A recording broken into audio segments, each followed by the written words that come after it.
La lisière de l'espace. À seulement quelques centaines de kilomètres, à tout juste 1 heure de fusée de la Terre. En bas, la vie continue. Les voitures sillonnent les routes, le cours des bourses joue au yo-yo et la télé nous abreuve d'images.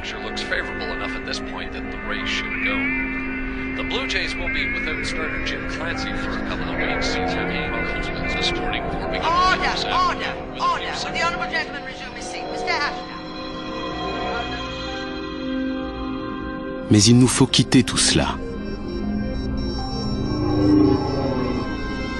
pour nous risquer dans le sombre océan qui s'étend devant nous.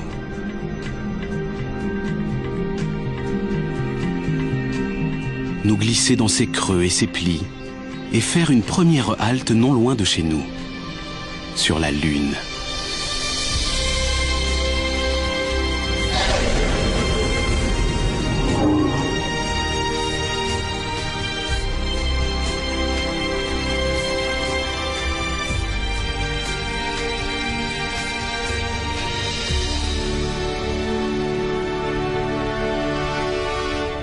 Des dizaines de spationautes ont fait ce trajet avant nous. 12 d'entre eux ont foulé le sol lunaire. Quand les astronautes d'Apollo 11 ont envoyé leur message radio, ceux-ci ont mis plus d'1 seconde à atteindre la Terre. Pourtant, ils voyageaient à la vitesse de la lumière, c'est-à-dire à 300 000 km par seconde. Le Mission Control de la NASA n'a donc eu connaissance des événements qu'après qu'ils ont eu lieu.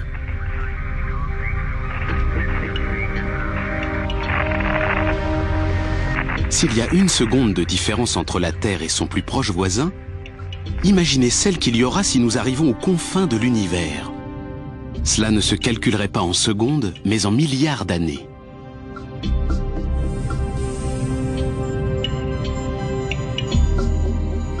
Nous sommes maintenant à 400 000 km de la Terre, un trajet de 3 jours pour un engin spatial.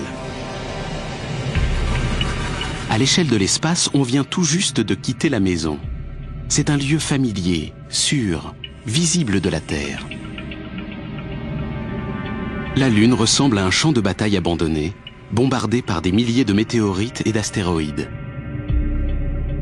Mais aujourd'hui, tout semble calme. Il n'y a pas eu de collision importante depuis des millions d'années.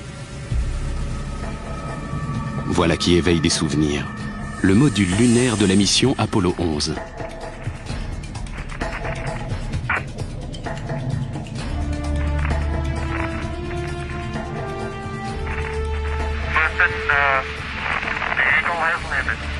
C'est un petit pas pour l'homme, mais un pas de géant pour l'humanité. Les astronautes d'Apollo prennent de grands risques. Quelle vue magnifique! C'est quelque chose, non? Mais le jeu en vaut la chandelle. Ils découvrent notre planète comme on ne l'a encore jamais vue. Ils marchent sur un sol qu'aucun humain n'a encore foulé. Ils visitent un autre monde. Un monde dévasté par les radiations mortelles du Soleil. Un tas de lave congelée, un paysage de roches grises et désolées.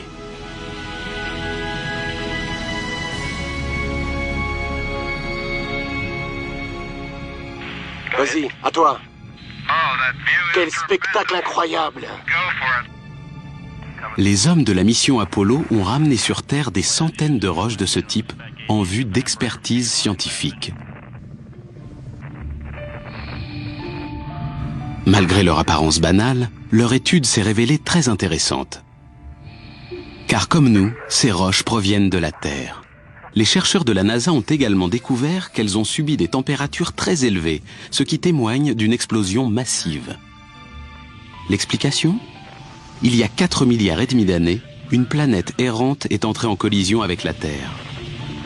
L'explosion a projeté des milliards de tonnes de magma dans l'espace qui a fini par former la Lune.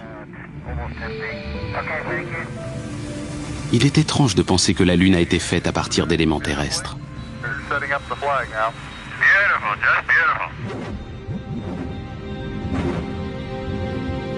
Les premières traces de pas de Neil Armstrong. Elle semble datée d'hier. Il n'y a pas d'air sur la Lune pour les éroder.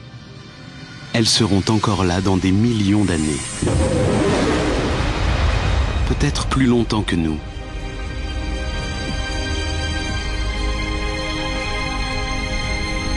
Notre temps est compté.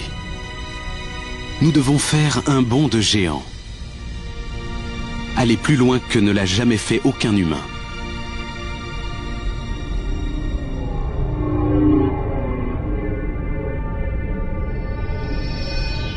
Du fond de la nuit surgit un visage ami. La déesse de l'amour, Vénus. L'étoile du matin, mais aussi celle du soir. Certains jours, elle accueille le jour nouveau à l'est, alors que d'autres, elle salue celui qui s'achève à l'ouest. Les impressionnants nuages dorés qui entourent cette planète reflètent la lumière du soleil. Ce sont eux qui font d'elle la planète la plus brillante du système solaire. Elle ressemble à notre planète comme une sœur. Elle a à peu près la même taille et la même pesanteur que la Terre. Nous devrions y être en sécurité. Mais la sonde spatiale Vénus Express nous apprend que ces incroyables nuages sont composés d'acide sulfurique, un gaz mortel, et que l'atmosphère de la planète est saturée de dioxyde de carbone. De quoi déclencher le signal d'alarme.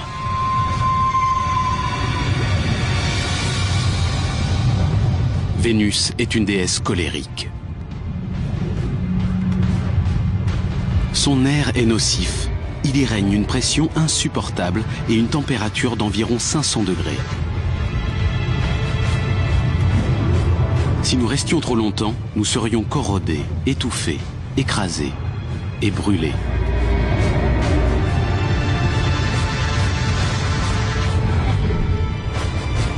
Rien ne peut survivre dans un tel environnement. Même cette sonde robotisée soviétique, Venera, a vu son épaisse armure attaquée par ces conditions extrêmes.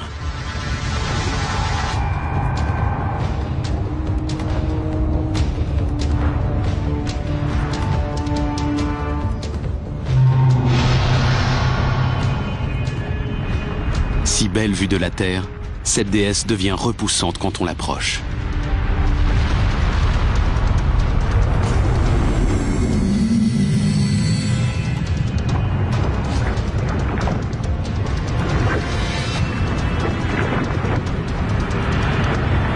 C'est une sœur sortie droit des enfers, à la peau vérolée de milliers de volcans.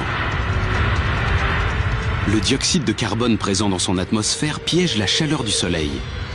Un phénomène d'effet de serre à très grande échelle. Avant que le dioxyde ne l'enveloppe, Vénus était peut-être calme, plus semblable à la Terre. Si c'est le cas, voilà ce que pourrait être l'avenir de notre planète.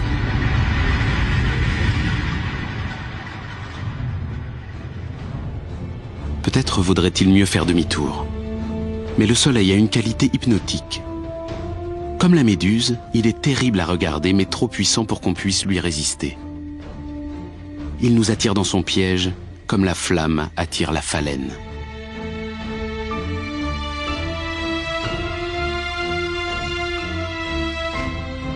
Comprimé, brûlé par le Soleil, voici Mercure. Voilà ce qui arrive quand on approche trop près du Soleil. Ici, les températures connaissent de grandes variations. La nuit, il fait moins 170 degrés et à midi, plus de 400 degrés. La planète est tour à tour brûlée et gelée. Regardez ces cicatrices. Elles témoignent du passé violent de Mercure. La sonde spatiale Messenger nous a appris une chose étrange. Pour sa taille, cette petite planète a un champ gravitationnel très important. Elle doit être plus lourde qu'elle n'en a l'air. On dirait une énorme boule de métal recouverte d'un fin plaquage de roches. Peut-être le noyau de ce qui fut autrefois une planète bien plus grande. Peut-être une planète errante est-elle entrée en collision avec Mercure, pulvérisant ses couches supérieures au cours d'une terrible partie de billard cosmique. Des planètes errantes se promènent dans l'espace, détruisant tout sur leur passage, jusqu'à des planètes entières. Et nous nous trouvons au beau milieu de tout ça. si vulnérable, si petit. Tout nous dit de faire demi-tour. Mais qui pourrait défier cet astre, le Soleil, dans toute sa fascinante beauté? C'est notre lumière, notre vie. Tout ce que nous faisons est contrôlé par le Soleil. Tout dépend de lui. Et plus encore, c'est le dieu grec Hélios conduisant son chariot à travers les cieux. Le dieu égyptien Ra qui renaît chaque jour. Le soleil du solstice d'été qui se lève à Stonehenge. Mais durant des millions d'années, on n'a pas pu regarder ce dieu de plus près.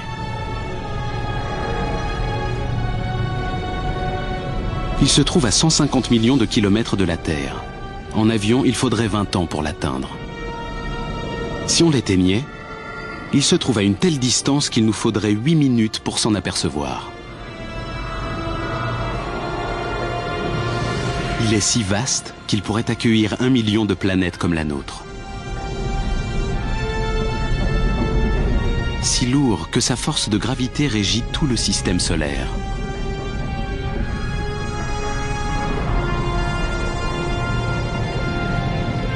Mais qu'importe les chiffres, l'important c'est qu'il soit là. Cet astre familier que nous voyons chaque jour dans notre ciel est méconnaissable quand on l'approche.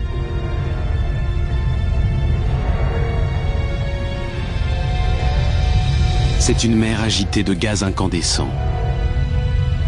Ici, le thermomètre grimpe jusqu'à plus de 5000 degrés. À l'intérieur de son noyau, il doit atteindre des dizaines de millions de degrés.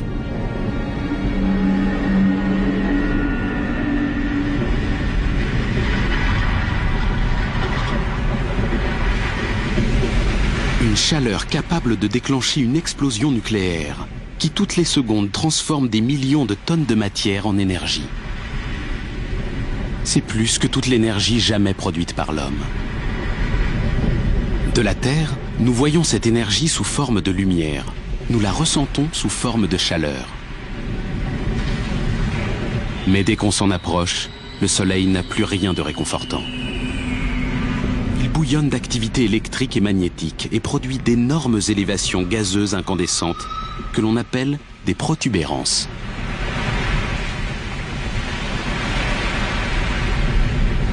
Chacune d'elles dégage plus d'énergie que 10 millions de volcans.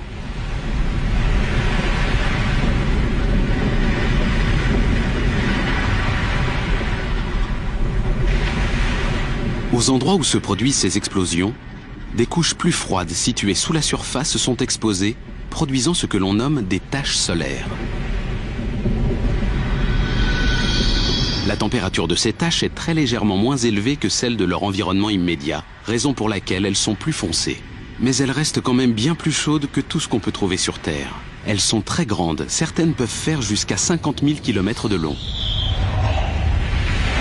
Une éruption solaire.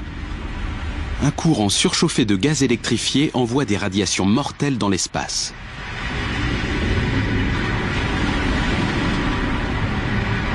Mais le jour où le Soleil aura consommé tout son combustible, tout ceci s'arrêtera.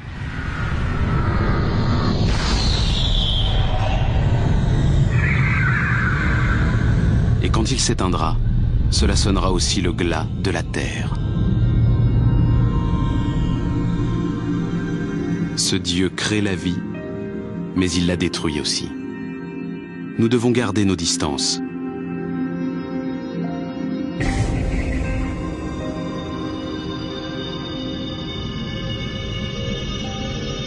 Cette comète s'en est approchée trop près. Elle est littéralement cuite par la chaleur du Soleil et développe une queue qui s'étend sur des millions de kilomètres.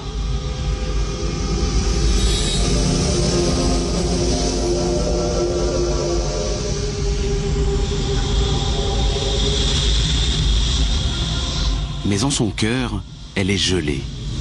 La provenance de cette comète ne fait aucun doute.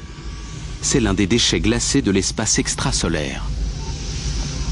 Mais regardez toute cette vapeur, ces geysers, cette poussière. C'est à nouveau l'œuvre du Soleil qui fait fondre le cœur gelé de la comète. Une Une gigantesque boule de neige sale recouverte de goudron.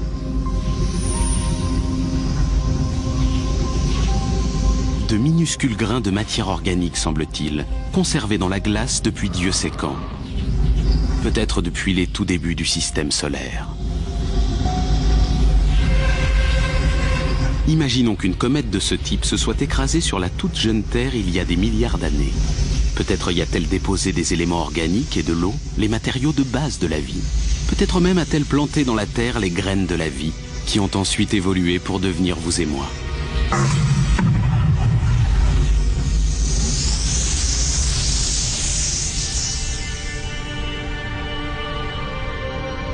Maintenant, imaginons qu'elle entre en collision avec la Terre aujourd'hui. Pensez aux dinosaures dont la disparition a été provoquée par la chute d'une comète ou d'un astéroïde. Ce n'est qu'une question de temps. Un jour ou l'autre, si nous ne trouvons pas un moyen de nous protéger, nous connaîtrons le même sort que les dinosaures.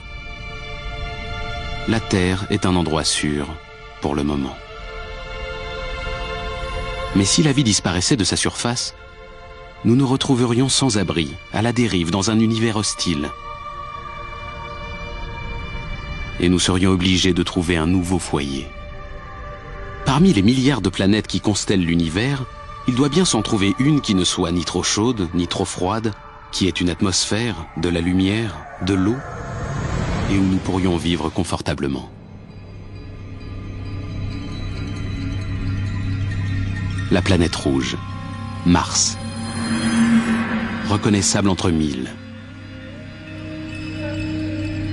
Depuis des siècles, nous recherchons sa compagnie. Nous y cherchons des signes de vie.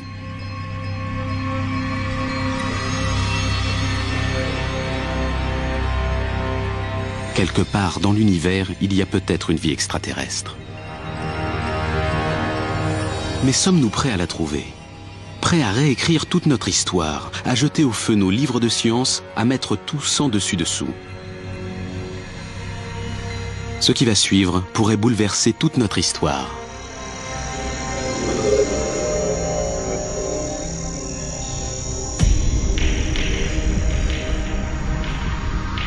Plus que toute autre planète, Mars captive notre imagination. Le cinéma, la bande dessinée lui ont fait une place à part, à elle et à ses Martiens. Mais tout ceci n'est que de la fiction, n'est-ce pas ? Que se passerait-il si ce n'en était pas ? Si c'est le cas, cette vie se trouve sur une planète morte. Le processus qui a rendu la Terre habitable a pris fin ici il y a des centaines de millions d'années. Rouge et mort, Mars est un fossile géant.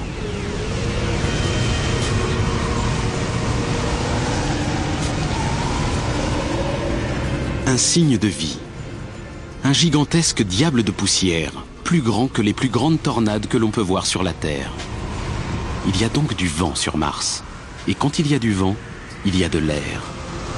De l'air qui pourrait entretenir une vie extraterrestre. Mais pour nous, il n'est pas respirable, car il est saturé de dioxyde de carbone. Il n'y a rien pour protéger Mars des rayons ultraviolets du Soleil. Et pourtant, il y fait froid, jusqu'à moins 80 degrés. Et on trouve de l'eau gelée dans son sous-sol, à ses pôles, et même dans son atmosphère sous forme de neige. Difficile de croire que la vie puisse se développer ici. Pourtant, sur Terre, certaines créatures subsistent par un froid ou une chaleur intense, ou encore dans les fosses océaniques de grande profondeur. La vie est comme un virus. Elle s'adapte, elle se répand. Peut-être sommes-nous en train de diffuser le virus de la vie à travers tout l'univers. Même dans les conditions les plus extrêmes, la vie trouve en général son chemin. Mais sur une planète morte, sans activité géologique pour reconstituer les minéraux et les nutriments dans le sol, sans chaleur pour faire fondre ces eaux gelées, et toute cette poussière, difficile de deviner vers où nous mènent nos pas.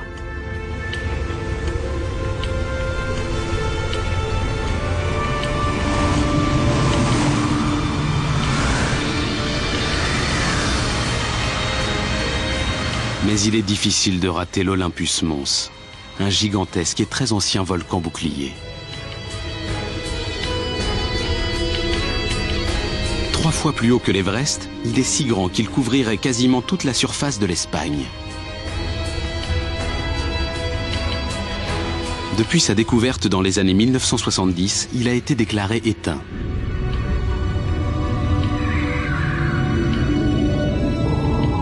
Sur ses flancs, il semble porter les traces de coulées de lave. Mais ces coulées auraient dû disparaître depuis longtemps sous les impacts des météorites. À moins que ce monstre ne soit pas tout à fait mort. Si c'était le cas, il pourrait y avoir encore aujourd'hui du magma sous ce volcan, ce qui changerait tout. Une activité volcanique pourrait faire fondre l'eau gelée dans le sol de la planète, recycler les minéraux et les nutriments, créant ainsi les conditions favorables à l'apparition de la vie.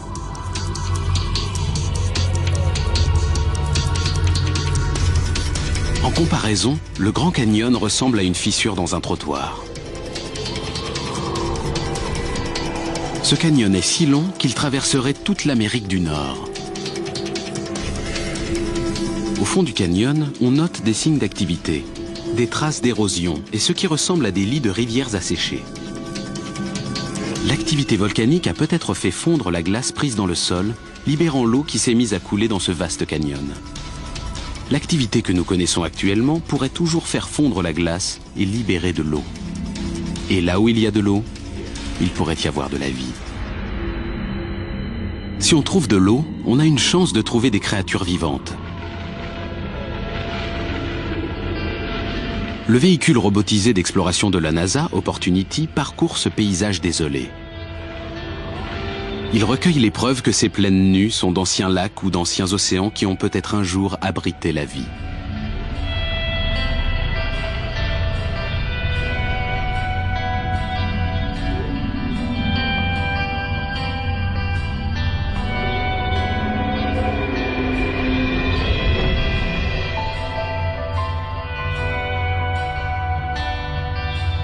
Regardez ces ravins.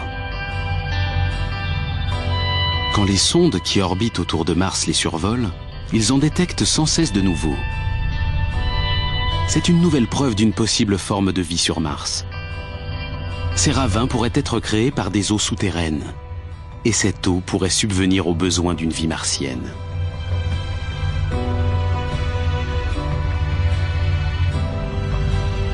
Maintenant, tout ce qu'il nous reste à faire est de la trouver.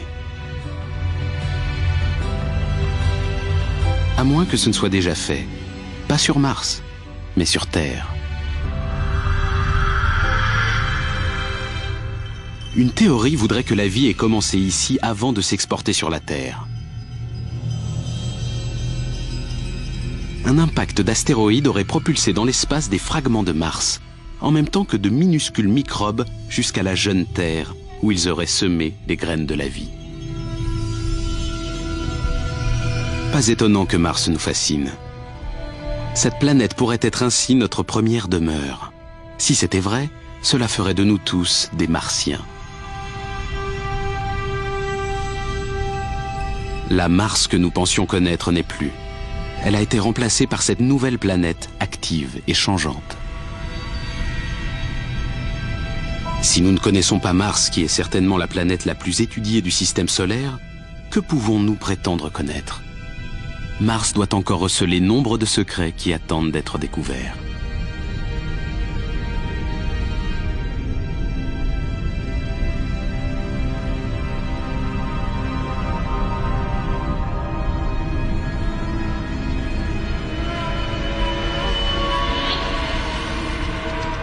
Ce spectacle devient glaçant.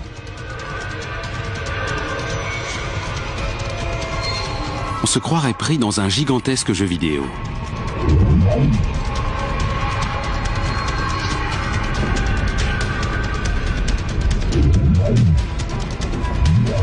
Mais tout ceci est réel. Certains de ces astéroïdes font plusieurs centaines de kilomètres de long. Celui-ci doit faire 30 kilomètres de long. Une sonde spatiale est perchée à son sommet.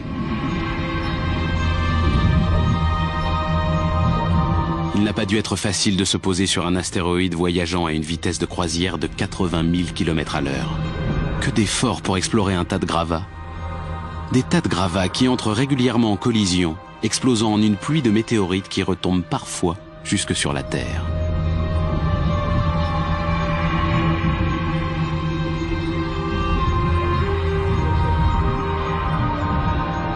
Il semblerait que ce soit des gravats de ce type qui se soient rassemblés pour créer les planètes, dont la nôtre.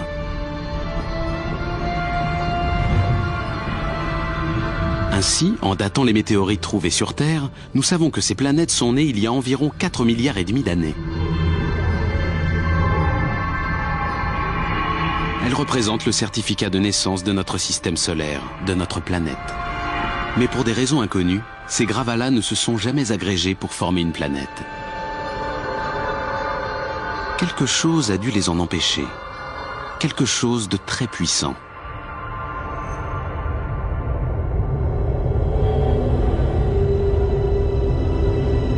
Jupiter. Au moins 1000 fois plus grande que la Terre. Si vaste qu'on pourrait y glisser toutes les autres planètes.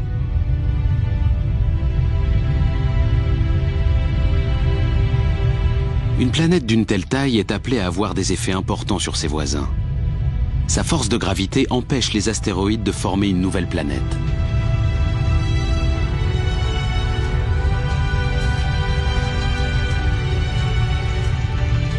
Mais en y regardant de plus près, les choses sont peut-être différentes de ce qu'elles ont l'air.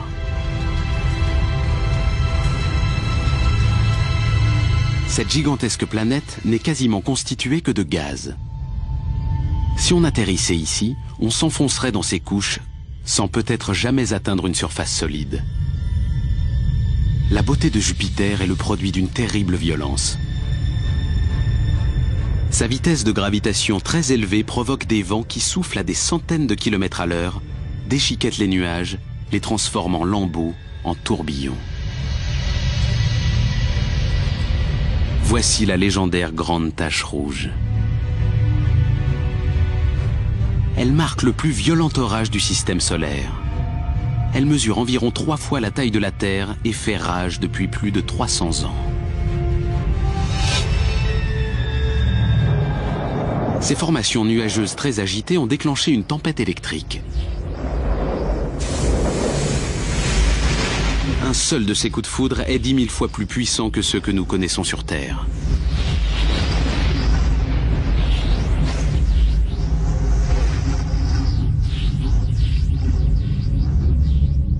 Il semble donc plus prudent d'étudier Jupiter de loin.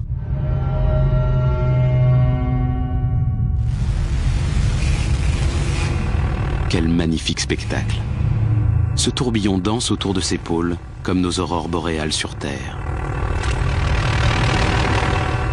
Mais le compteur Gégère s'emballe. Il semble que même ces nuages soient mortels.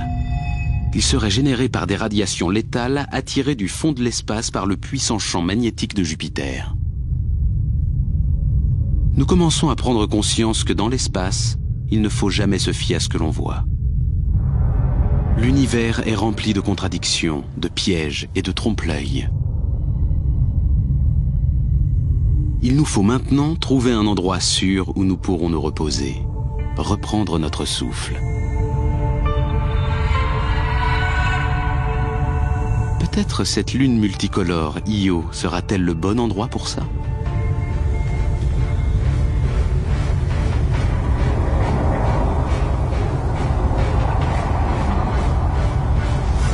Ces jolies couleurs proviennent du magma et du soufre de ces volcans, qui envoient des cendres incandescentes et du soufre à des centaines de kilomètres dans les airs.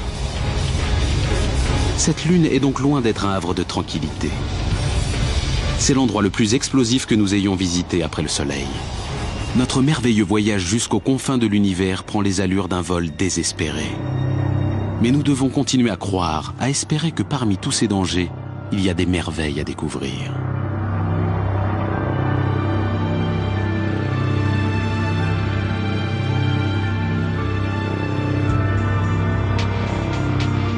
Nous sommes maintenant à 650 millions de kilomètres de la Terre.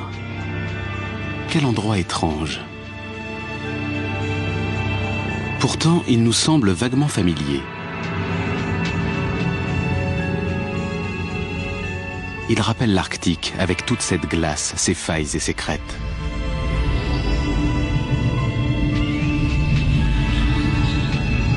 C'est Europe. Peut-être que comme en Arctique, cette glace flotte sur de l'eau. De l'eau liquide.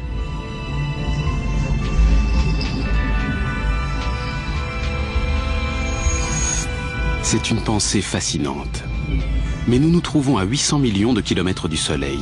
Il y a fort à parier qu'Europe soit totalement gelée.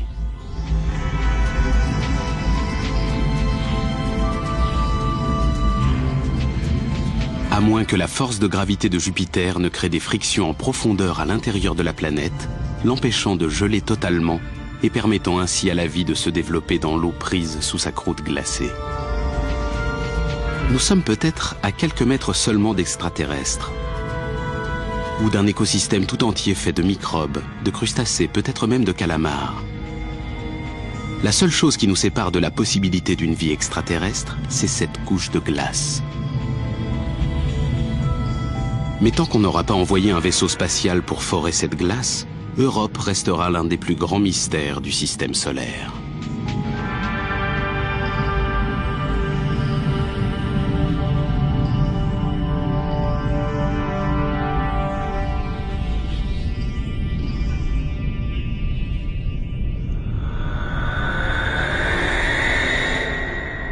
Elle a enflammé nos imaginations, hanté nos rêves. Et la voilà qui tourne devant nos yeux. Saturne, le joyau de notre système solaire. Cette vision est la récompense de tout ce que nous avons subi. Saturne a quelque chose de magique.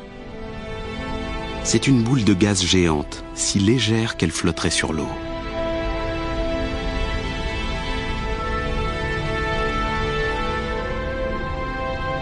Ces spectaculaires anneaux couvriraient la distance qui sépare la Terre de la Lune, mais ils ne font que quelques centaines de mètres d'épaisseur. La sonde Cassini recueille des émissions radio-fantômes, certainement générées par les aurores autour des pôles de Saturne. Voici la vraie musique des sphères. Cassini nous a appris que ces anneaux sont certainement tout ce qu'il reste d'une ancienne lune brisée par la force gravitationnelle de Saturne. Cette indicible beauté provient d'une destruction.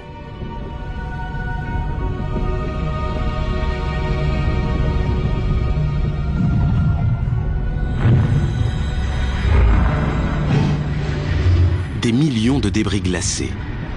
Certains ont la taille de glaçons, d'autres sont aussi grands que des maisons. Ils entrent en collision, se brisent, se rassemblent. Cela ressemble à une vieille photo de notre système solaire à ses débuts. Quand la poussière et le gaz tournaient en orbite autour d'un tout jeune soleil, et que la gravité a usé de sa magie pour réunir tous ces morceaux, jusqu'à faire émerger notre planète.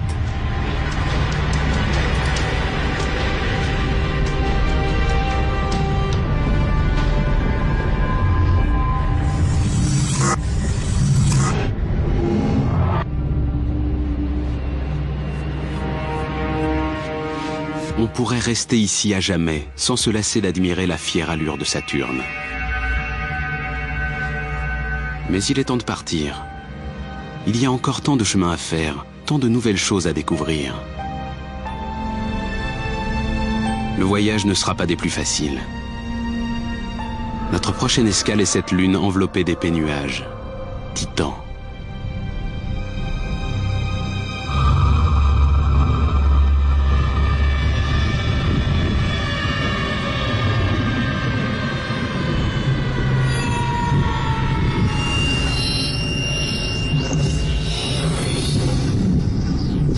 Il semble que cette planète ait une atmosphère. Elle connaît le vent, la pluie et même les saisons. Regardez ces rivières, ces lacs, ces océans. Jusqu'à présent, c'est l'endroit le plus semblable à la Terre que nous ayons vu. Peut-être avons-nous bien fait de quitter Saturne finalement. Mais tout ce que nous voyons là n'est pas de l'eau, mais du gaz naturel à l'état liquide. Il y a sûrement des centaines de fois plus de gaz naturel sur Titan que dans toutes les réserves terrestres réunies. Si nous pouvions le ramener chez nous, il pourrait chauffer nos villes, faire rouler nos voitures durant des milliers d'années. Ou peut-être pourrait-on l'utiliser ici pour subvenir aux besoins d'une colonie, si tant est que Titan ne soit pas déjà habité.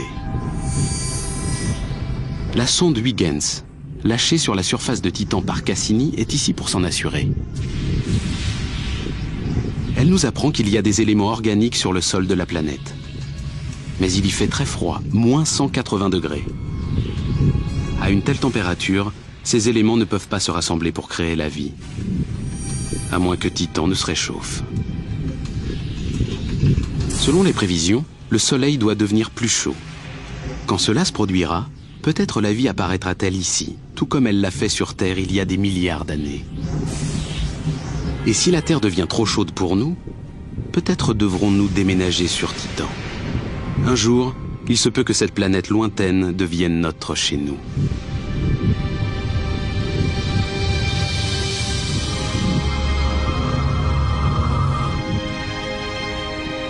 Notre chez nous. Nous en sommes au moins à 1 milliard de kilomètres à présent. Au-delà de ce point, nous perdons le contact visuel avec la Terre. Nous sommes au sommet d'une falaise, face aux mystérieuses étendues lointaines du système solaire. Si nous voulons comprendre l'univers, atteindre ses limites, nous devons faire le grand saut.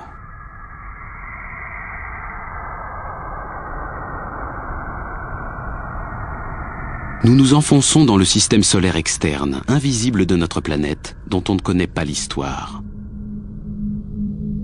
C'est un peu comme plonger dans les eaux les plus profondes de l'océan.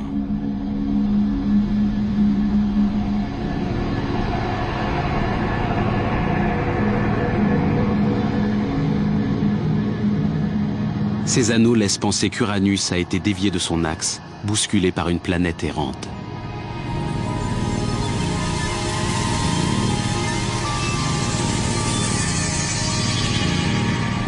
L'atmosphère des lieux est inquiétante. On commence à se sentir petit, abandonné. Peut-être est-ce ce que nous ressentirons quand nous arriverons aux confins du système solaire. Mais nous venons à peine de quitter le rivage. Si on réduisait la taille de la Terre à celle d'un petit pois, proportionnellement, on aurait parcouru moins de 2 kilomètres. Et pour atteindre les confins du système solaire, nous devrons parcourir encore 20 000 kilomètres. Émergeant des profondeurs de l'espace, une nouvelle bête étrange, le dieu de la mer, Neptune. Ce géant est enveloppé de méthane. Une tempête de la taille de la Terre y fait rage, avec des vents soufflant à plus de 1500 km/h. Chez nous, c'est le Soleil qui régit les vents. Mais Neptune en est trop éloigné. C'est donc une autre force qui doit générer ces vents terribles. Mais on ignore encore laquelle. Notre système solaire est immense. Il est inquiétant de constater à quel point nous connaissons peu de choses sur lui.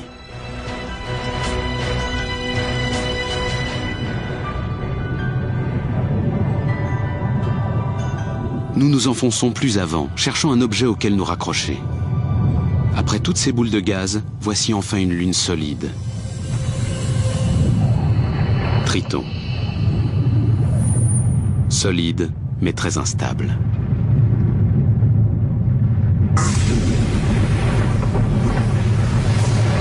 Observez ces geysers, ces cheminées cosmiques qui recrachent une suie étrange.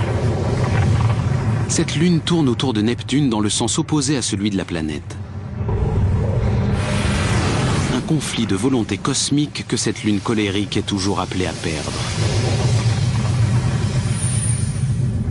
Le champ gravitationnel de Neptune agit sur Triton en la ralentissant et en la ramenant vers elle.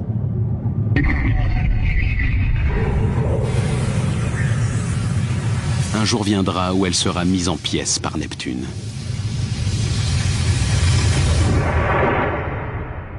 Et voilà. Plus de lune, plus de planètes à admirer dans notre système solaire. Il fait de plus en plus froid. Nous sommes maintenant très loin du Soleil. Nous échappons à ses puissantes tentacules gravitationnelles. Mais observez, nous ne sommes pas face au vide. L'endroit regorge de roches glacées, de sphères gelées. Comme Pluton. Jusqu'à récemment, on pensait que Pluton était seul dans cette zone et qu'au-delà d'elle, il n'y avait plus rien. Nous nous trompions. Il y a encore des mondes glacés.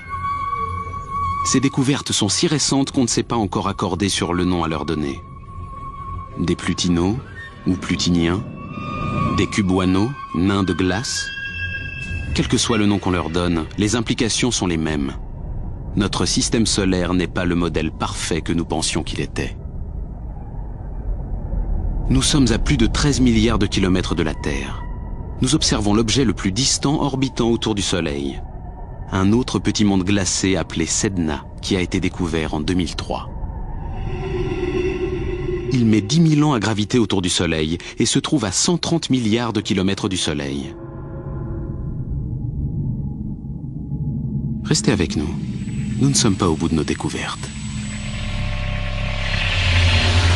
À 16 milliards de kilomètres de la Terre, voici la sonde spatiale Voyager 1. Sans cet amas d'aluminium et d'antennes, nous n'aurions aucune image des planètes géantes. Nous ne saurions rien de leurs étranges lunes.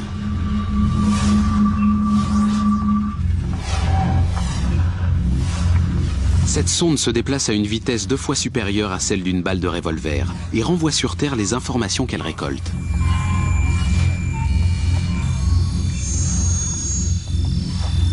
Sur l'un de ses flancs, ce panneau doré comporte un message intergalactique. Ce sont des salutations enregistrées dans différentes langues.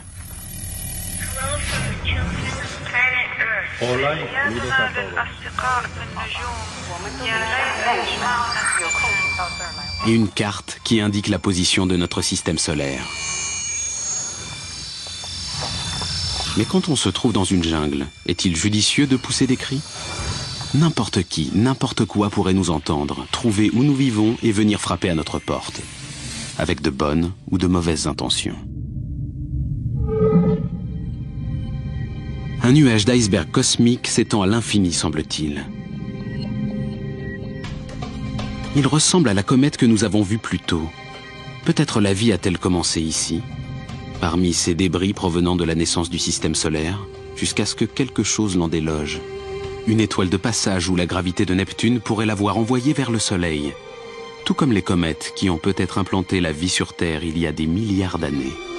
Quand on voit toute cette glace, on peut se demander s'ils n'ont pas aussi apporté l'eau sur Terre. L'idée est surprenante.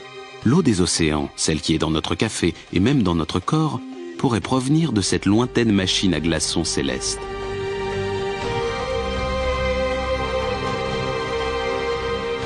Nous sommes maintenant à 8 millions de millions, c'est-à-dire à 8 billions de kilomètres de chez nous. Mais à dire vrai, c'est une distance ridicule en comparaison des billions de kilomètres, de milliards d'étoiles qui s'étendent encore devant nous. Nous y voilà. L'heure est venue de ne plus regarder vers l'intérieur, mais vers l'extérieur, de pénétrer dans le grand univers, dans l'espace interstellaire.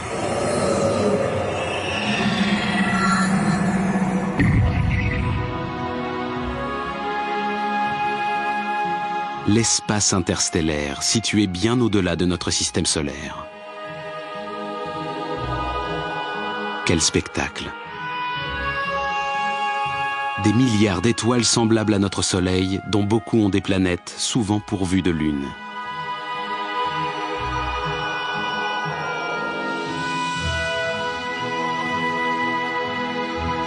Il est difficile de décider quel chemin suivre. Les possibilités sont infinies, dans toutes les directions. Quelle que soit celle que nous choisissons, nous allons devoir passer à la vitesse supérieure.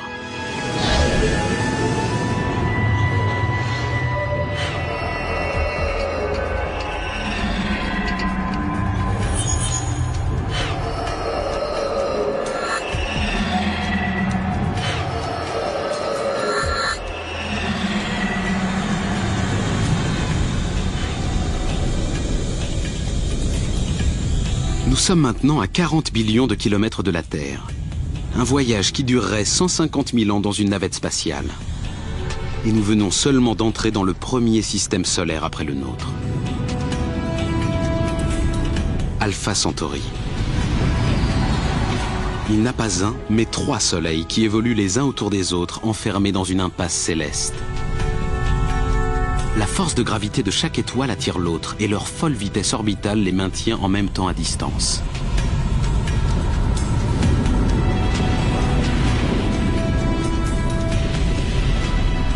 Si on se retrouvait pris entre elles, on serait projeté contre l'une de ces étoiles.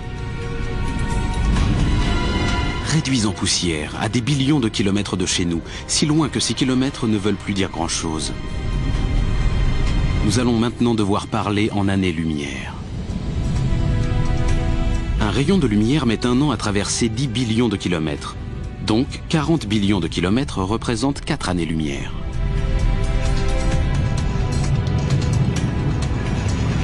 Ces distances sont si gigantesques qu'elles dépassent l'entendement.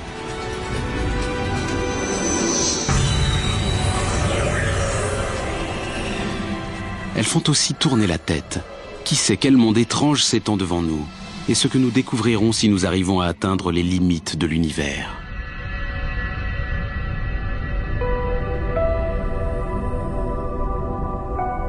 À 10 années-lumière de la Terre, l'étoile Epsilon Eridani. Elle possède de spectaculaires anneaux de poussière et de glace. Dans cette zone, des planètes se forment à l'aide de ces débris. Elles naissent devant nos yeux.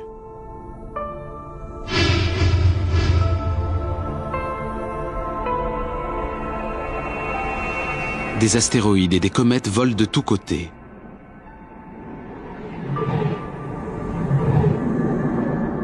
On croirait presque voir notre propre système solaire il y a des milliards d'années de cela. Les comètes livrent des molécules organiques, de l'eau à ces jeunes planètes, y impulsant la vie comme elles l'ont peut-être fait sur la planète Terre.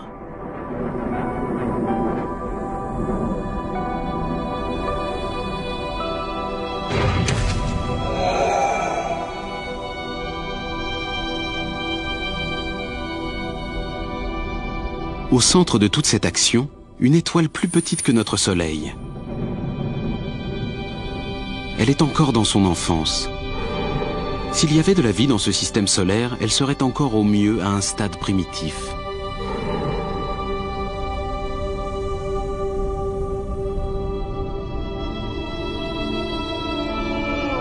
Il doit y avoir des systèmes solaires plus matures, plus développés. Mais tenter de les trouver reviendrait à chercher une aiguille dans une meule de foin cosmique.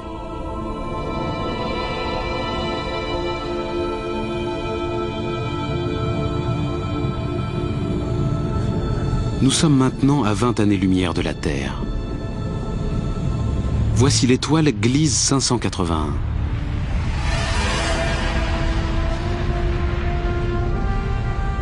Elle a environ le même âge que notre Soleil.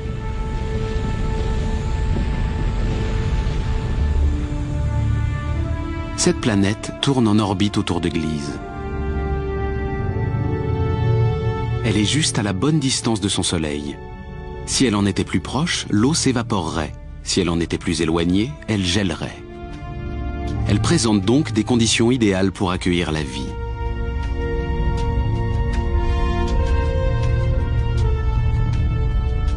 Si des comètes l'ont frappée, lui apportant de l'eau et des éléments organiques, alors la vie, des êtres complexes tels que nous, et même des civilisations comme la nôtre, pourraient s'y trouver actuellement.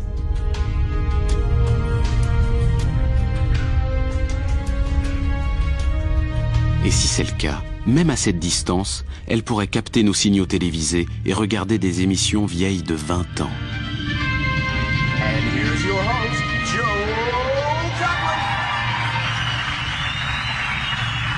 Mais jusqu'à ce que des générations futures trouvent un moyen de communiquer sur de telles distances, tout ce que nous pouvons faire est de spéculer. Eux et nous, vivant dans des mondes parallèles, ignorant tout de l'existence de l'autre. À moins que la vie y ait déjà disparu.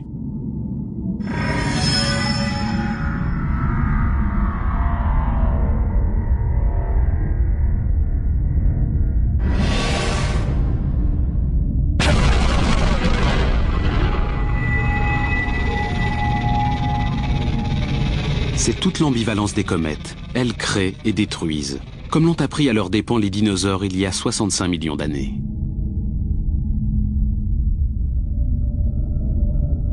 Voici donc l'aiguille dans la meule de foin cosmique, le système solaire habitable le plus proche du nôtre. Mais il a été découvert totalement par hasard. Il y a peut-être ici des centaines, voire des millions de systèmes solaires comme celui-ci, ou aucun autre.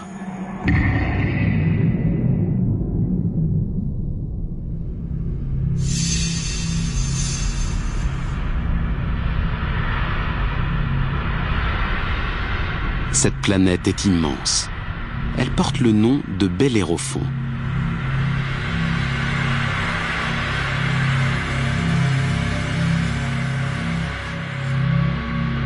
Elle est si proche de son Soleil que c'est un miracle qu'on ait pu la découvrir. De la Terre, on ne peut pas voir des planètes aussi éloignées. Elles sont obscurcies par la luminosité des étoiles qui les entourent. Mais les planètes ont une très légère influence gravitationnelle sur ces étoiles. Si on mesure ces micro-mouvements à des milliards de kilomètres de distance, on peut ainsi prouver leur existence. C'est grâce à cette méthode qu'on a découvert Bellérophon dans les années 1990, provoquant par là même la découverte de centaines d'autres planètes distantes.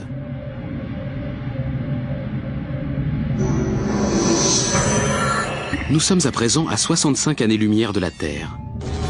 Si on allumait la télé sur cette étoile, on verrait les Jeux Olympiques organisés par Hitler en 1936.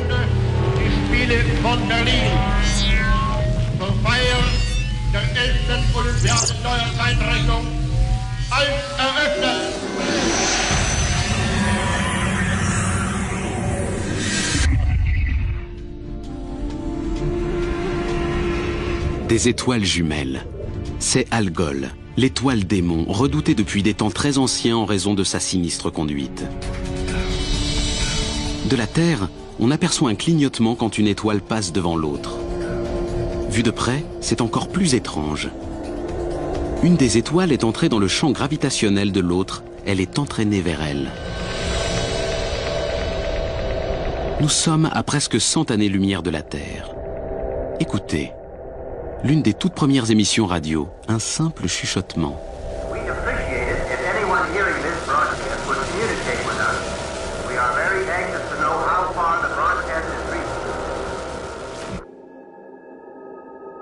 Et puis le silence. À partir d'ici, c'est comme si la Terre n'avait jamais existé. Tout être vivant au-delà de cette limite n'aura jamais aucune idée que nous existons. On pourrait croire qu'il y a très longtemps de cela, nous étions sur cette plage, regardant le ciel, nous interrogeant sur la place que nous occupons dans l'univers. Il est temps maintenant de considérer les merveilles que nous voyons non seulement pour ce qu'elles nous disent de notre monde, mais pour ce qu'elles peuvent nous apprendre sur l'univers tout entier, sur son passé et son avenir.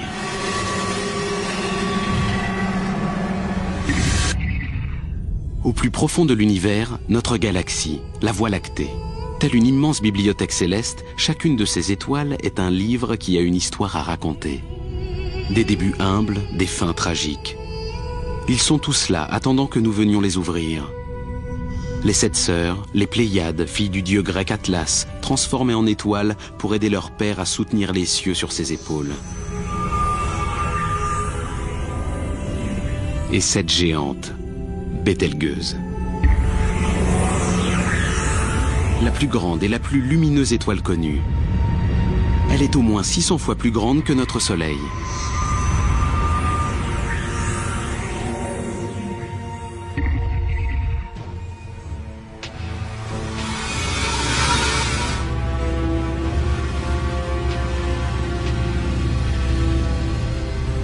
Mais ceci n'est pas une étoile, ni une planète,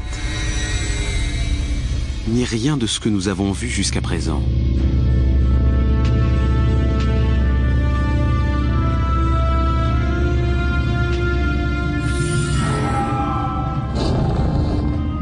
Un spectre fantomatique, situé à plus de 1300 années-lumière de notre Terre. Le nuage d'Orion.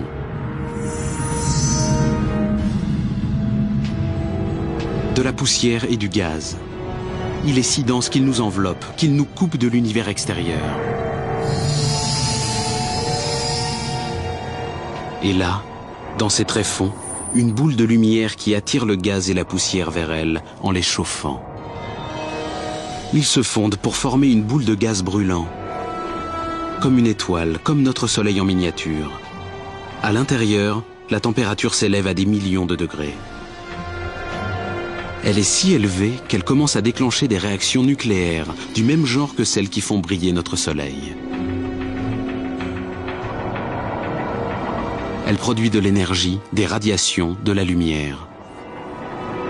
Une étoile est en train de naître.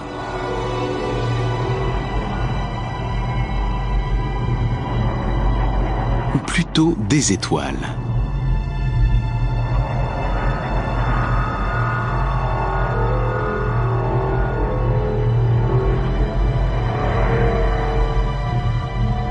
Le nuage d'Orion est une gigantesque usine de fabrication d'étoiles. Nous assistons à la naissance d'un futur univers.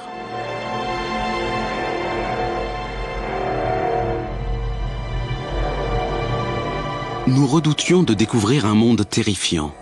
Au lieu de cela, nous assistons à l'une des plus grandes merveilles créatrices de l'univers, la naissance d'une étoile.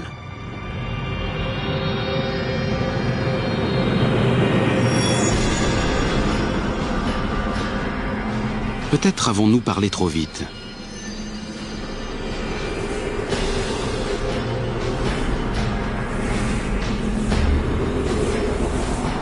Des jets de gaz se projettent à l'extérieur à une vitesse de 2000 km/h.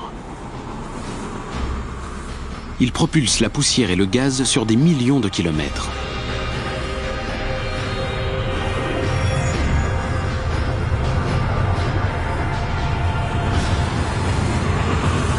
Le phénomène est d'une violence inimaginable et le résultat laisse sans voix.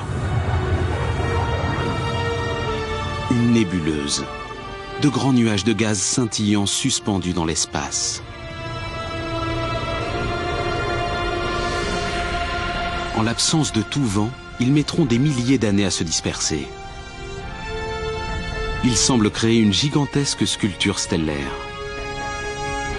On réalise alors que la nature n'est pas qu'une scientifique ou un ingénieur, c'est aussi une artiste qui crée sur la plus vaste des échelles.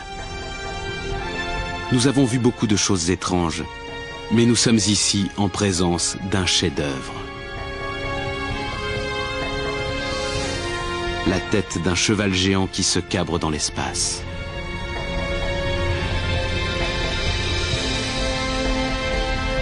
Les étoiles naissent, grandissent, et ensuite, que font-elles au juste?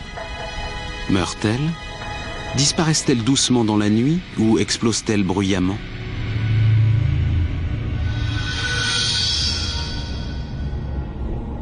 La réponse se trouve quelque part entre ici et la fin de l'univers. Nous avons encore parcouru 4000 années-lumière. Des nuages lumineux suspendus dans l'espace encerclent ce qui fut autrefois une étoile du même type que notre Soleil. Ces nuages de gaz colorés sont tout ce qu'il en reste. Des éléments générés par la fusion nucléaire à l'intérieur de l'étoile qui se dispersent dans l'espace à sa mort. Le vert et le violet représentent l'hydrogène et l'hélium, les éléments de base de l'univers. Le rouge et le bleu, l'azote et l'oxygène, les fondements de la vie sur Terre.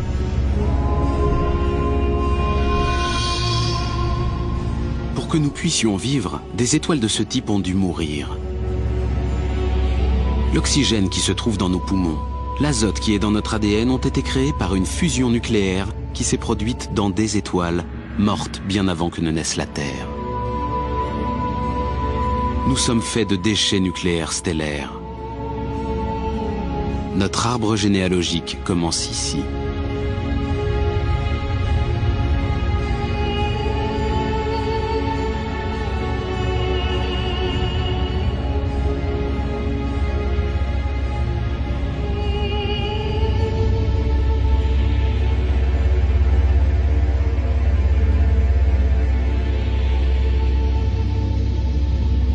En son centre, le fantôme d'une étoile.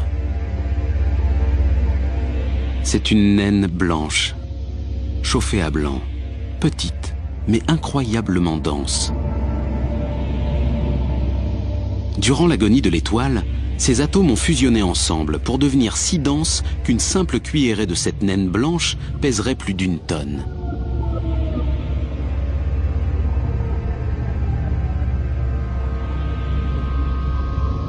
C'est une vision angoissante du destin qui attend notre Soleil. Dans 6 milliards d'années, il deviendra une naine blanche. Sa mort annoncera la fin de la vie sur Terre. On est alors forcé de se demander combien d'autres mondes ont ainsi existé avant de disparaître. Combien d'histoires sont restées tues? Combien de livres se sont perdus à jamais?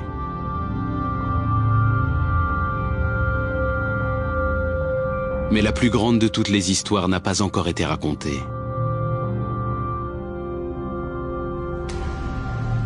Nous devons remonter le temps pour revenir au tout premier chapitre, pour raconter les premiers instants de l'univers.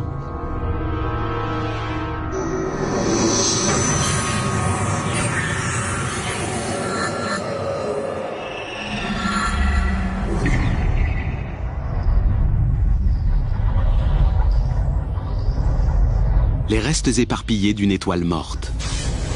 La nébuleuse du Crabe. Nous sommes à 6000 années-lumière de la Terre, au milieu d'un cimetière stellaire.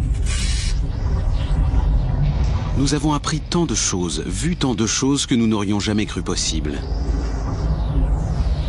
Maintenant, nous observons plus calmement des spectacles comme celui-ci, qui nous auraient semblé autrefois totalement inimaginables. Nous sommes prêts à tout. Prêts à faire face à ce qui se trouve devant nous, déterminés à atteindre la fin de l'univers. Ça semble mort, mais ce n'est peut-être que le calme après la tempête. Après une explosion massive, assez puissante pour transformer une étoile gigantesque en un nuage de poussière et de gaz, une supernova.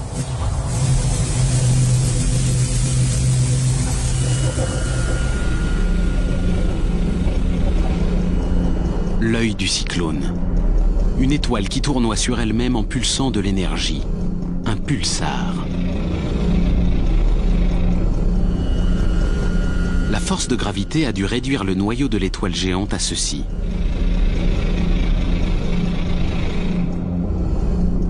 Il fait tout juste 20 km de diamètre, mais il est d'une densité incroyable. Une quantité infime de cette matière pèserait des centaines, peut-être des millions de tonnes. En se rétrécissant, tel un patineur tournant sur lui-même, les bras ouverts puis les rabaissant, il tourne sans cesse de plus en plus vite.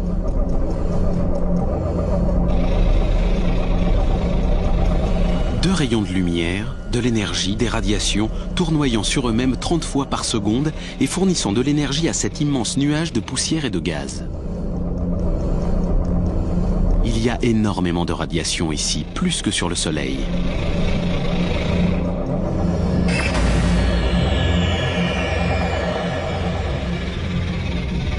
C'est certainement l'objet le plus dangereux que nous ayons rencontré jusqu'à présent.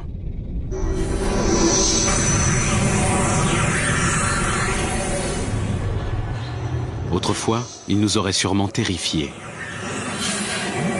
Mais aujourd'hui, nous avons compris que sans danger, il n'y a pas de merveille. Que sans cauchemar, il ne peut y avoir de rêve.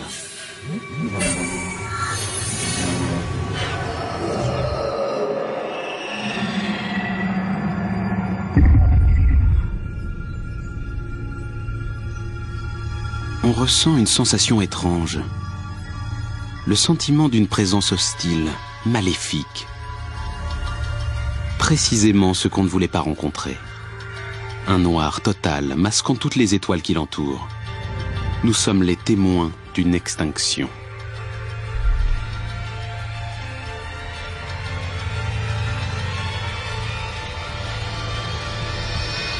Les restes d'une étoile géante.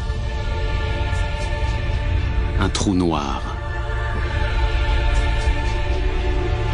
Au lieu de se contracter pour devenir une naine blanche ou un pulsar, elle a continué de se rétrécir jusqu'à devenir si petite qu'elle ne mesure plus que quelques kilomètres de diamètre.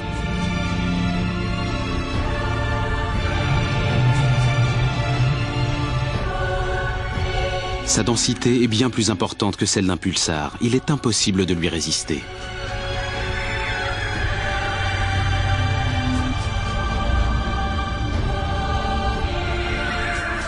Si on en approche trop près, on ne peut plus faire demi-tour. Maintenant, nous savons pourquoi c'est un trou noir. Il a un champ gravitationnel si puissant que même la lumière ne peut pas s'en échapper. Cet astéroïde est un morceau de roche solide, mais il se déforme sous l'effet de ce champ gravitationnel. Il est entraîné vers le trou noir. À l'intérieur d'un trou noir, il n'y a pas de matière telle que nous la connaissons, pas de temps, pas d'espace. Toutes les règles de la physique s'effondrent.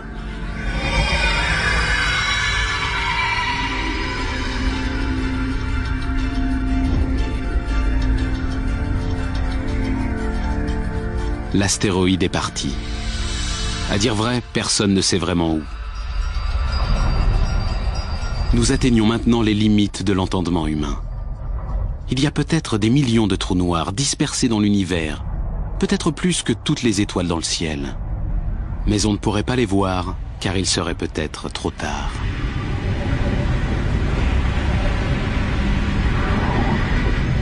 Comme cette étoile qui tournoie avant de disparaître dans un siphon invisible.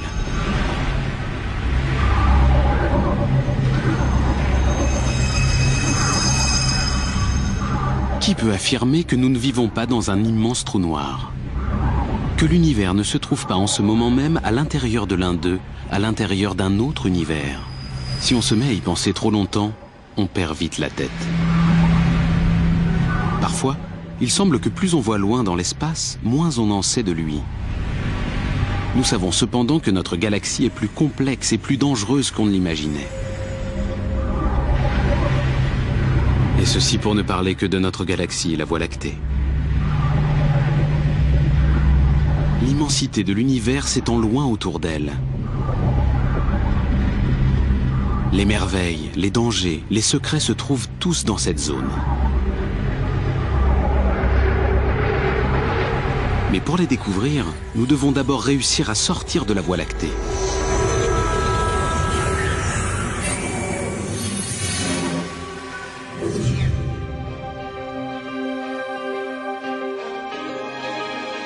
Nous sommes à 7000 années-lumière de la Terre, toujours à l'intérieur de notre galaxie.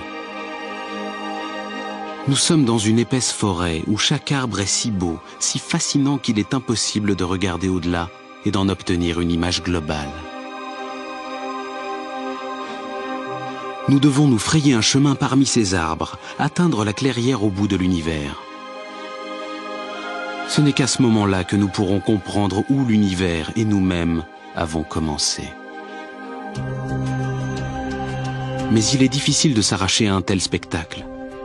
Un gigantesque nuage scintillant, surplombé par de grandes tours de poussière. Les piliers de la création.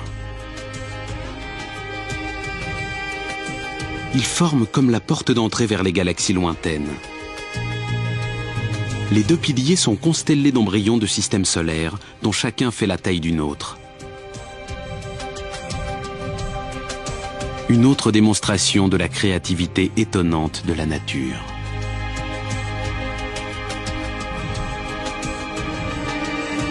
Mais nous devons ignorer cette beauté captivante, ce chant de la sirène, pour continuer notre route vers les confins de notre galaxie.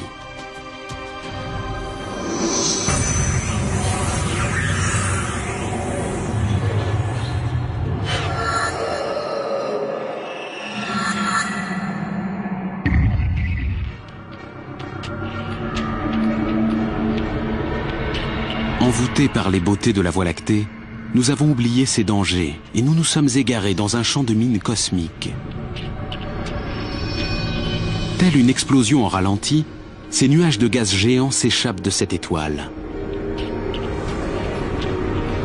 Une étoile massive, des millions de fois plus lumineuse que notre Soleil. Elle va entrer en fusion. Le combustible qui l'alimente est sur le point de s'épuiser. La réaction nucléaire qui la maintient en vie s'affaiblit. Nous assistons à son agonie. Son noyau finira par imploser, donnant naissance à un nouveau trou noir.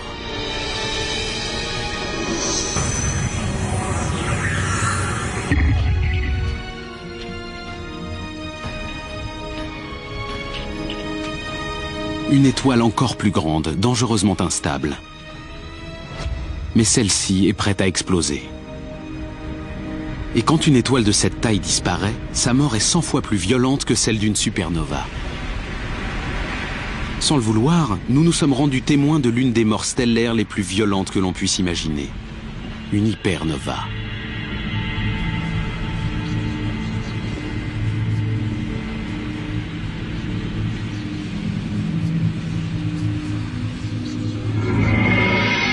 Son cœur s'effondre directement en un trou noir.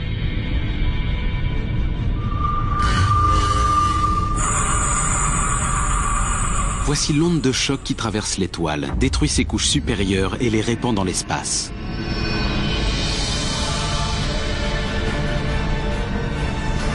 Ces radiations sont mortelles. Ce sont des rayons gamma.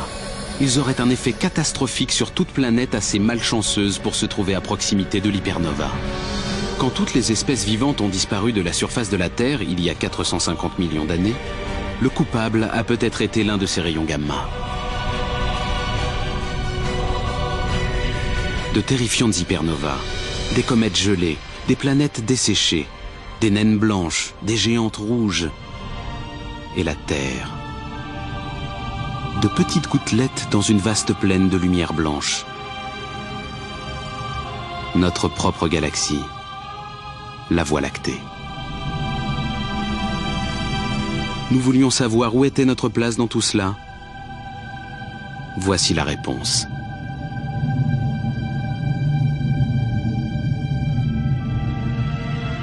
Les civilisations passées et présentes, tous ceux qui ont jamais vécu, du plus petit insecte à la plus haute montagne, tout ceci est invisible.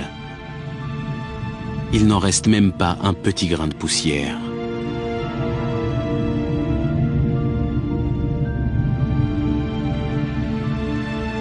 Notre maison est une planète mineure d'une étoile insignifiante. Si elle venait à disparaître maintenant, qui ou quoi pourrait s'en soucier ? Et pourtant, jusqu'à présent, nous n'avons pas encore trouvé de meilleur endroit où nous pourrions vivre. Ce n'est que maintenant, si loin de la Terre, que nous commençons à vraiment l'apprécier.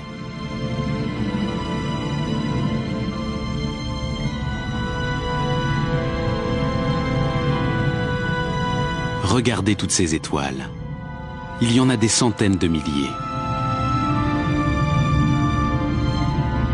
L'une d'entre elles doit certainement pouvoir accueillir la vie.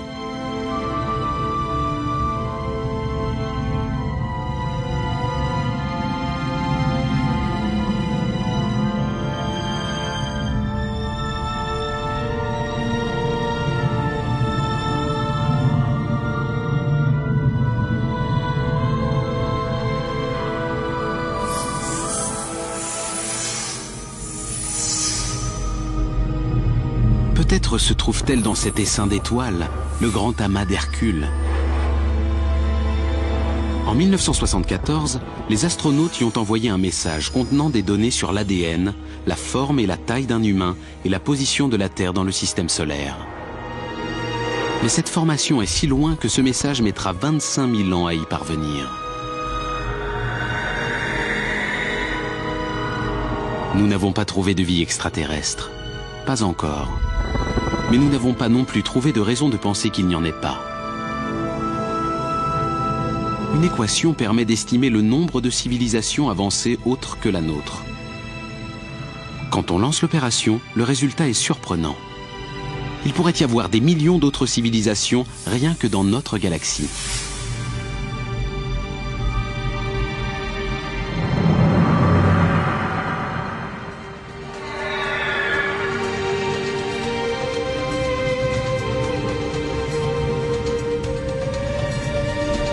Tous les objets que nous avons vus jusqu'à présent étaient situés à l'intérieur de la Voie lactée.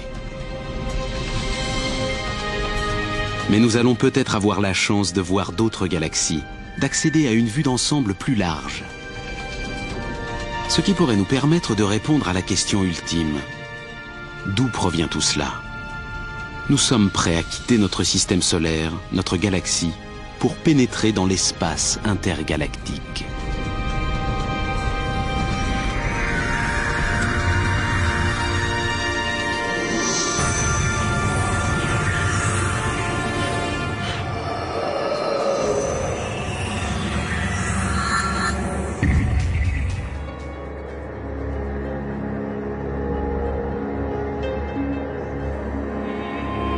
Situé au-delà de la Voie lactée, il est constitué de vastes étendues situées entre les galaxies.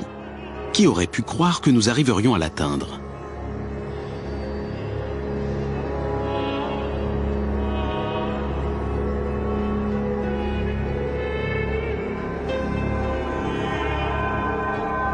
Dans cette zone, il n'y a aucun horizon en vue. Les galaxies les plus proches sont à des millions d'années-lumière. Des restes de galaxies mises en pièces par l'immense champ gravitationnel de la Voie lactée sont éparpillés au milieu de rien.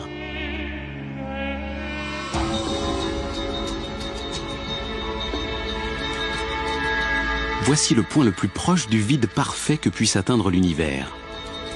Mais même là, il n'est pas totalement vide. Il y a des volutes de gaz, de légères traces de poussière et autre chose encore. De la matière noire. Si mystérieuse qu'on ne peut ni la voir, ni la sentir, ni la goûter, ni la toucher, ni même la mesurer. Et pourtant, elle serait si commune qu'elle pourrait composer jusqu'à 90% de toute la matière de l'univers. Si la matière noire existe vraiment, cela signifie que le vide n'existe pas. Même ici, nous sommes entourés de matière. Nous savons qu'elle existe uniquement en raison de la puissante influence qu'elle exerce sur des galaxies comme celle-ci, le grand nuage de Magellan.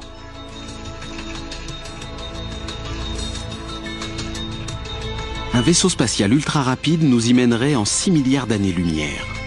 Il est situé à 160 000 années-lumière de la Voie lactée, à la limite de son champ gravitationnel. Cette galaxie devrait tournoyer dans l'espace, mais quelque chose la retient ici. Quelque chose de puissant et d'invisible. La matière noire. Des étoiles, des amas d'étoiles, des nébuleuses.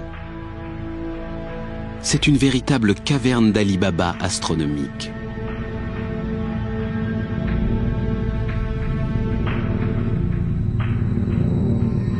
Observez ceci, on dirait un rang de perles. C'est une boule de feu provenant de ce qui a dû être une explosion massive, une supernova.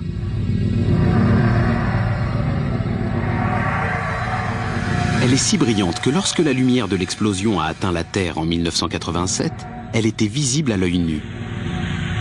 L'explosion a été si violente qu'elle a déclenché une réaction nucléaire en chaîne, forçant des atomes à s'unir, créant de nouveaux éléments, de l'or, de l'argent, du platine et les projetant dans l'espace.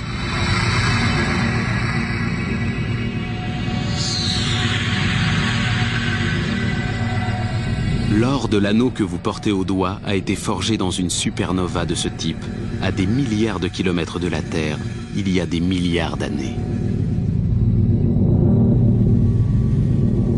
Avant que nous quittions la Terre, l'univers nous semblait séparé de nous, éloigné, perdu quelque part au-delà des cieux. Nous nous trompions. L'histoire de l'univers est notre histoire à tous.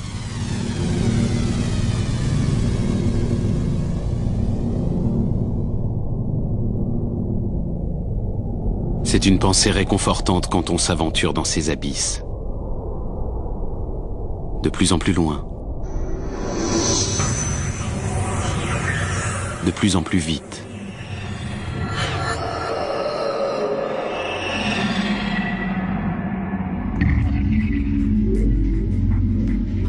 La galaxie d'Andromède, à 2,5 millions d'années-lumière de la Terre. Elle se déplace dans l'espace à près d'1 million de kilomètres/heure. Tous les objets qui se déplacent dans l'espace s'éloignent les uns des autres, comme les éclats d'obus au cours d'une explosion. Nous voyons cette galaxie telle qu'elle était lorsque nos ancêtres, les premiers hominidés, parcouraient les plaines d'Afrique.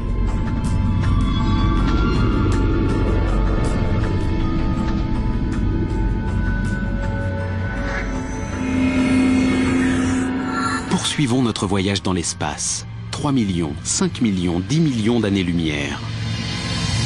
Nous remontons aussi dans le temps. Ce spectacle est surprenant. Une galaxie entière explose. Le seul objet assez grand pour provoquer une explosion à une telle échelle ne peut être qu'une autre galaxie. Cela ressemble à la fin du monde. Mais nous en avons vu assez pour savoir que les choses ne sont pas aussi simples. Cette galaxie ne mourra pas, elle renaîtra. Elle aura une nouvelle forme, peut-être de nouvelles étoiles. La poussière et le gaz vont fusionner, créer des frictions, des ondes de choc, provoquant la naissance d'étoiles.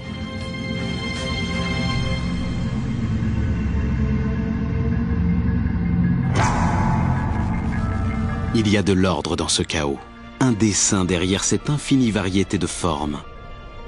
Un cycle sans fin de naissance et de mort, de création et de destruction. Ce dessin a pris forme dans le vaste tissu de l'espace qui lie entre elles chacune de ces galaxies. Il y a des milliards de galaxies dans l'univers. Chacune contient des milliards, voire des billions d'étoiles. Peut-être plus d'étoiles qu'il n'y a de grains de sable sur toutes les plages de la Terre. Ces étoiles sont celles qui existent maintenant. Qu'en est-il de celles qui sont nées et ont disparu? De toutes celles qui sont en train de naître ou naîtront? Nous commençons tout juste à nous représenter une image plus générale et son échelle est bien plus grande que ce que nous imaginions auparavant. Cette galaxie, la grande galaxie spirale M101, est si loin de la Terre que si nous envoyions un message chez nous maintenant, il n'arriverait que dans 27 millions d'années. Qui sait si notre espèce, notre planète serait encore là pour le recevoir? Le plus probable est que non.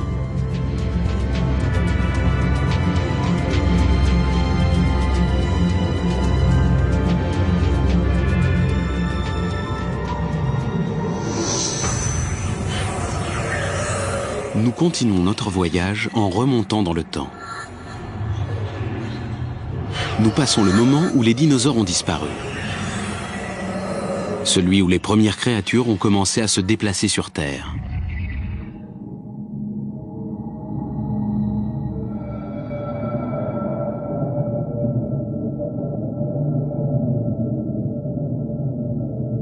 Nous sommes à 2 milliards d'années-lumière de la Terre. Nous approchons des confins de l'univers. Nous nous rapprochons du commencement des temps. Ceci n'est pas une galaxie. C'est plus brillant que des centaines de galaxies combinées. Un aveuglant rayon d'énergie se projette sur des billions de kilomètres.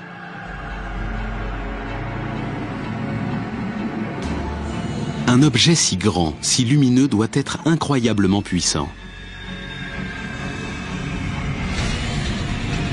L'expérience nous dit que dans l'espace, puissance signifie souvent danger.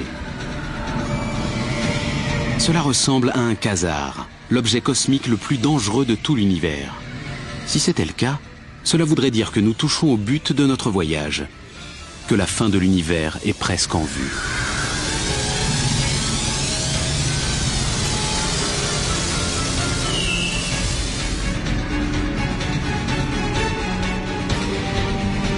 L'objet le plus puissant et le plus dangereux de tout l'univers, un quasar. Un chaudron de gaz surchauffé qui tourbillonne, plus lumineux que des centaines de galaxies combinées.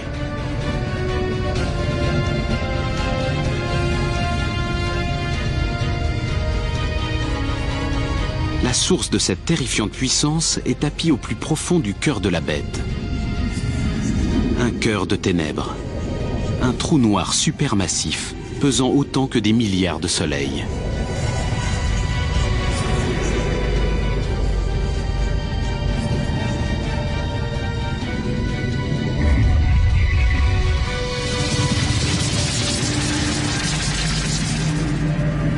Il détruit des étoiles entières, aspirant leur gaz dans le quasar, les dévorant littéralement jusqu'à ce qu'il n'en reste rien, qu'elles disparaissent à jamais de l'univers visible.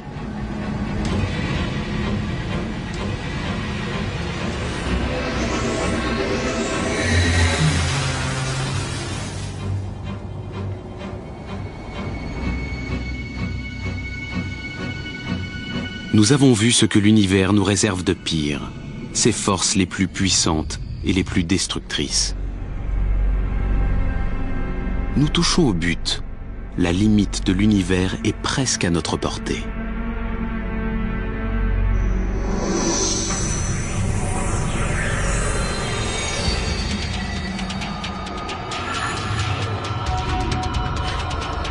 Mais nous devrons aller plus loin et plus vite pour traverser les dernières étendues de l'univers connu.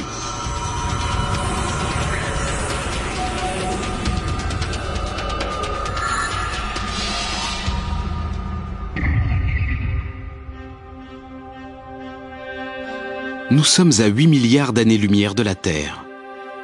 Encore des galaxies, mais différentes d'aspect. Elles semblent déchiquetées, petites, proches les unes des autres.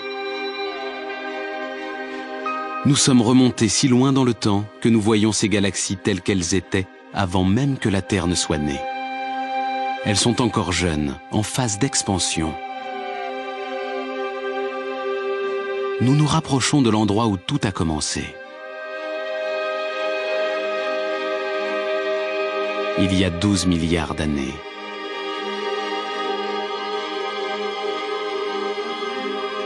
Regardez bien ces galaxies. Elles ressemblent à du plancton primitif flottant dans un vaste océan noir.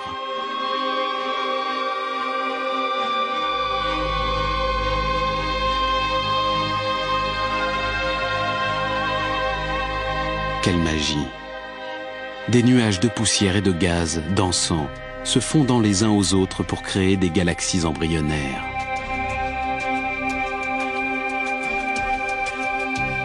Voici comment est née notre galaxie.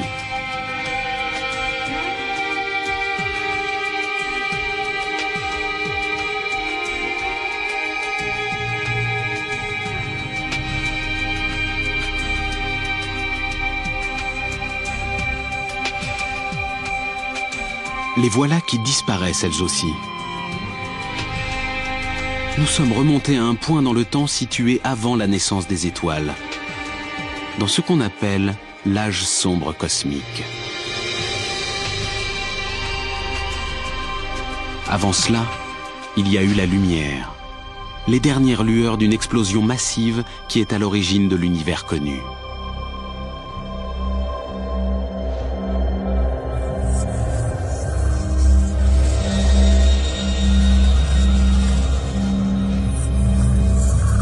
Nous y sommes presque.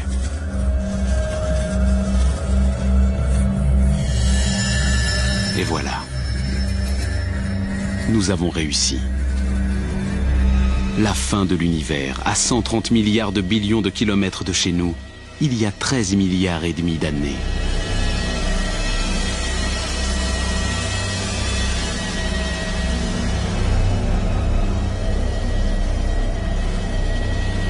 Le moment précis où s'est produit le Big Bang, le moment le plus violent, le plus créatif de toute notre histoire. Tout ce qui s'est produit depuis provient de cet événement.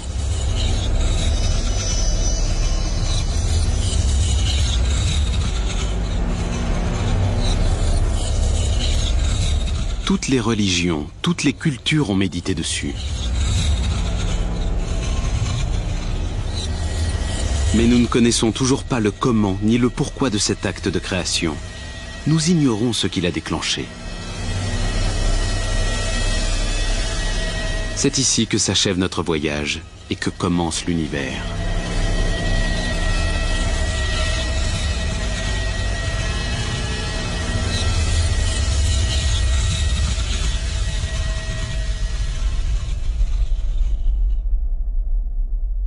Un point extrêmement chaud, petit et dense apparaît soudain.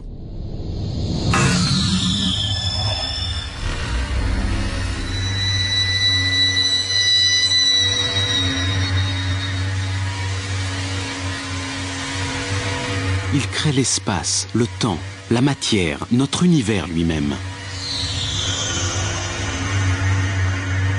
Il a d'abord la taille d'une particule subatomique. Une fraction de seconde plus tard, il est assez grand pour tenir dans la paume de la main. Quelques instants plus tard, il a la taille de la Terre.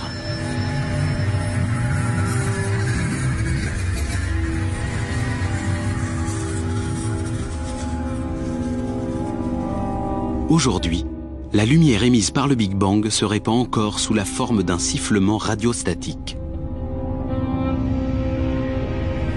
La télévision le reçoit. C'est le brouillard gris que l'on voit à l'écran sur une télé déréglée.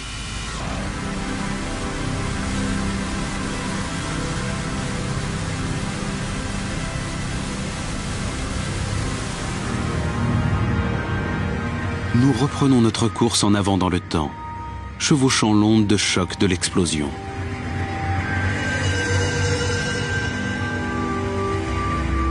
Tous les objets que nous avons vus au cours de notre voyage sont des particules projetées dans l'espace par le Big Bang. Les galaxies, les étoiles, les planètes ne sont que des débris de cette explosion première. Nous voilà de retour dans notre galaxie.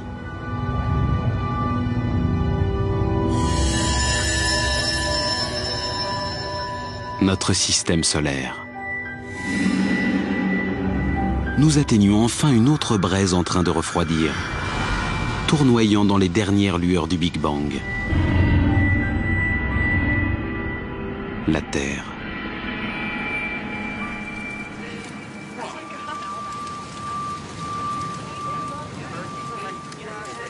Nous avons dû remonter dans le temps pour découvrir de quoi sera fait notre avenir.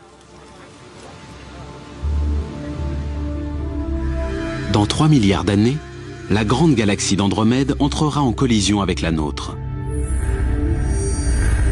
Une nouvelle galaxie naîtra. Le Soleil et ses planètes survivront au choc, mais ils seront projetés dans une immense orbite autour de la nouvelle galaxie. Le Soleil deviendra alors une géante rouge. Il avalera Mercure et Vénus, brûlera la surface de notre planète et détruira toute vie sur Terre.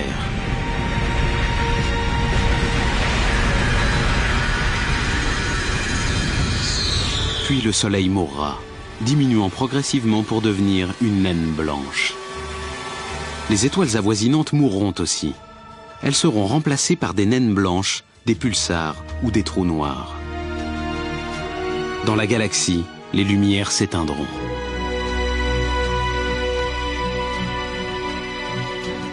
Depuis le Big Bang, l'univers disparaît lentement. Il se meurt. Non pas de façon violente, dans une explosion, mais dans un long gémissement.